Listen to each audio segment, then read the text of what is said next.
Stroke is common. If I ask many people what's a stroke, they say heart attack. What else do you think is a stroke?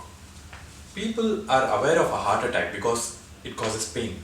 When somebody has a chest pain, they think they're dying, they rush to the hospital immediately. But that's not the case with the brain stroke. When blood supply decreases to the heart, it causes a heart attack, a heart stroke. When blood supply decreases to the brain, it causes a brain attack or a brain stroke. The symptoms are different. Pain is a very severe feature of a heart attack, but for the brain, it's various. Because brain is such a big organ, it controls so many parts of the body. When a part of the brain gets affected, depending on which part is affected, that part of the body, corresponding part of the body doesn't function. For example, one part of the brain controls vision.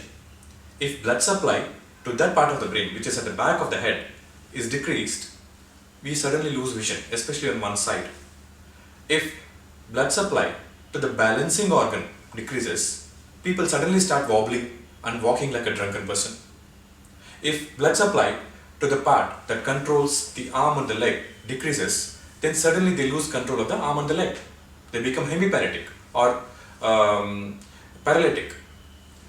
When blood supply to part of the brain which controls speech decreases, people suddenly lose the ability to speak. They suddenly cannot find words. They are mute sometimes, and sometimes they just make sounds without saying any meaningful words. It's not that they want to speak nonsense, but they can't understand what they say, and neither can the people who are listening to them. They also cannot understand what they say because this part which processes the meaning of words is not functioning. So depending on which part is not functioning because of lack of blood supply, we get corresponding features. Whenever these problems occur suddenly, it means that blood supply is cut off. That's why it occurs suddenly. That's a stroke, and we should recognize them as such. Inability to move the hand or the leg suddenly, inability to speak suddenly, inability to walk in a normal balanced way suddenly, when we lose vision suddenly. Any of these features should alert the patient or the patient's attendants that there is a problem in the brain. And attention should be given by taking the patient to the hospital which can manage acute strokes very well. What do they do there in the hospital? When the patient comes, they do a CT scan first to rule out a bleeding into the brain. Because if the blood supply is cut off or if there is bleeding into the brain, the symptoms are the same. They try to rule out a bleeding. If there is no bleeding, then if the patient comes within a stipulated time, which is usually 4.5 hours, there is a special clot busting medicine. The process called as thrombolysis is done, where a special injection called intravenous recombinant tissue plasminogen activator is injected if the patient doesn't have contraindications, which means that the patient should not have certain features which would negate giving that special injection. For example, if the patient has had a surgery, or has had a recent head trauma, or has had a recent stroke, or is actively bleeding from some part of the body, then this medicine is not given. Once these things are excluded, then the injection is given if the patient has sufficient amount of dysfunction, and usually the patient recovers. Few patients don't recover too. What happens if you don't go in the stipulated time and you're delayed? Then too there's a solution. This injection, instead of being given in the intravenous region, it can be given intra-arterially, or a mechanical thing to burst the clot which is in the brain can be used to take out the clot and relieve the symptoms. People say, look doc, I couldn't go in time to the hospital. It was delayed. I couldn't help it. What do I do now? I'm hemiparetic. Is there any point of going to the hospital at all? There is, because many people who get these paralytic attacks usually suffer from diabetes, high blood pressure, high cholesterol. They might be smokers. They might have a sedentary lifestyle. They might have high harmful substances like homocysteine in the blood. These things need to be assessed. Why? Because after a stroke, there is a fluctuation in the levels of blood pressure, blood sugars. There might be other things occurring in the body. When the patient is not able to move, there might be clots forming in the legs, and there might be bleeding from the stomach. There might be infections, chance of infection in the chest or in the urine, they increase. All these things should be brought to the attention of the doctor. He first sees to it that there is no future chance of a clot formation in the brain by giving blood thinners, and he takes care of the heart, which might be similarly affected during this situation. He tries to control the blood sugars with the judicious use of insulins. Blood pressure is similarly controlled in a certain range. The patient is investigated as to why the stroke occurred in the first place. Is there a cholesterol plaque formation in the blood vessels going to the brain? Is there a problem with the heart? These things are investigated and the source of the clot is traced out. Once it is traced out, medicines are appropriately given to prevent another attack. Sometimes it takes a turn for the worse. For example, if the clot is large, the pressure inside the brain increases and the patient becomes critical.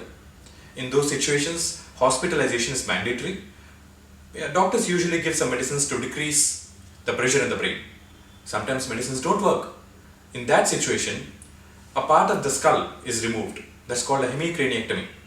When it's removed, it gives a chance for the brain to expand and a scope for it to bulge out. If it is not taken out, it doesn't have space to bulge out, and so the brain cones. That means a part of the brain tries to wriggle out of the skull by passing through a narrow opening, where in that situation it gets compressed and there may be a threat to life. To prevent that, doctors make a large opening in one part of the skull and the brain is let out, and that gives time for the patient to recover. The pressure eventually comes down and the brain comes back to its normal size. The pressure comes down and the skull is eventually replaced. That's a life-saving situation which cannot be done outside of a hospital setting. That's another reason why a hospital should be the place to stay immediately after a stroke. What are the various types of medicines which a patient with stroke is likely to have? Blood thinners of different types. They are called antiplatelet agents, anticoagulants. Depending on what type of clot is formed, different types of blood thinners can be used. Diabetes is usually controlled after the initial phase of stroke with insulins and later on with tablets. Blood pressure is maintained at a slightly higher range in the hospital. After discharge, it's brought down to a normal level. Diet is modified to bring down blood sugars and control the blood pressure, and also to decrease the cholesterol. The homocysteine level is elevated. It's brought down with appropriate vitamins.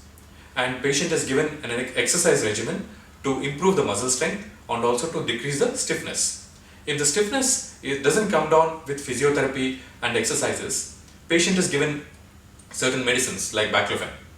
If baclofen doesn't work, then patient is advised to take Botox injections with a specialist. These Botox injections relieve the stiffness and maintain it for a long time before they become stiff again, but not to the level that they were before the injection. And these are the various measures which can be done to help a patient recover from a stroke. Some patients cannot eat after a stroke.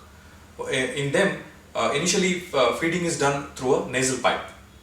But if the pipe stays too long, then it might cause infections and erosions in the food pipe. To prevent that, that pipe is placed directly into the stomach. That's called a feeding gastrostomy tube. Many patients usually come out of the inability to swallow and they go back to their normal feeding. Doctors also try to prevent bed sores in those who are immobile by using water beds or air beds in which air is circulated continuously. And they also try to prevent clotting in the veins by giving blood thinners. And infections are prevented by the appropriate judicious use of antibiotics, and physiotherapy regimen is given to prevent contractures and also to prevent clots. These are the various measures which are done by the doctors to see that patients not only recover from stroke but also have a lesser chance of getting it again by checking the various sources of the clot. It's important to seek attention early, to know that there are measures to improve a stroke immediately after getting it. Even after a completion of a stroke, even if there is no immediate recovery, there are very good measures to make it recover later on, and it's important to take the medicines to prevent another stroke once the initial stroke has occurred, and also to lead a healthy lifestyle to prevent a stroke, like control of blood pressure, control of blood sugar, lowering the cholesterol levels, good exercise regimen, eating healthy diet including fruits and vegetables, and these measures which are advised by the doctors.